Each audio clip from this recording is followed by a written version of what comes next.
Well, it's definitely been a bit since I've done a Pokemon video, let alone a Pokemon Controversies video. So, of course, Pokemon has had quite a few controversies over its lifespan. And, well, let's cover a few of them. So, at my number 5 pick, we of course have Pokemon versus religion. So, Pokemon has gone into quite a bit of controversy when it comes to certain religious groups, as they claim that Pokemon is, well, made by the devil and a bunch of other stuff. Now, this is coming from the really, this is coming from the more, I guess, out there religious groups.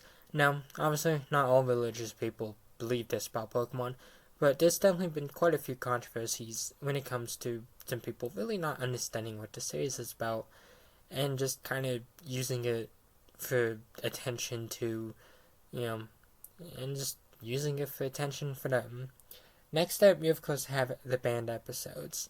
Now, I plan to go more in depth about this in a future video, but Pokemon has had quite a few banned episodes, such as Beauty and the Beach, Tentacle and Tentacruel, the Tower of Terror, and of course, the episode where Ash dresses up as a Passimian.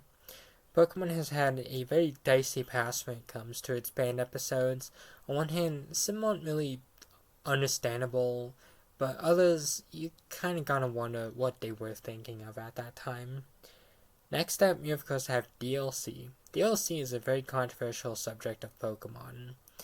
I mean, releasing two games each for $60, totaling $120, not to mention making it a requirement to just have two systems to trade. Yeah, Pokemon isn't really a cheap hobby. And so with DLC being introduced with the Gen 8 games, it did get Pokemon into a bit of controversy, especially since there was a lot of soreness about the Dexit controversy, which I've previously covered, but for those who don't know, Pokemon got into controversy because they removed the National Dex. Next up, you of course have Pokemon Scarlet and Violet. Yeah, so Scarlet and Violet are probably one of the most controversial entries in the series, simply due to the fact that, well, they came out at a time that no one really wanted, and they were bugging at launch. And um, even after all the patches and stuff, they still had bugs, which frustrated quite a lot of Nintendo fans and did have some people swear off the series. Then, of course, obviously, at my number one pick, we of course have the Pokemon hack.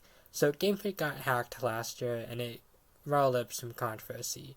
Now, I don't know too much about this one, but it did get Game Freak into controversy over some old Pokemon designs, and from what I've heard, these have been disproven. I honestly don't know. That's all I've heard, because frankly, I didn't really care too much about it.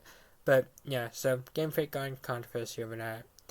And now, unfortunately, there's probably bound to be more Pokemon controversies. Obviously, I won't be doing a part 3 for now, but it's fair to assume that there's bound to be more controversies that the series will be facing. But other than that, that's all I really have to say today. So thank you all for watching, and see you all next time.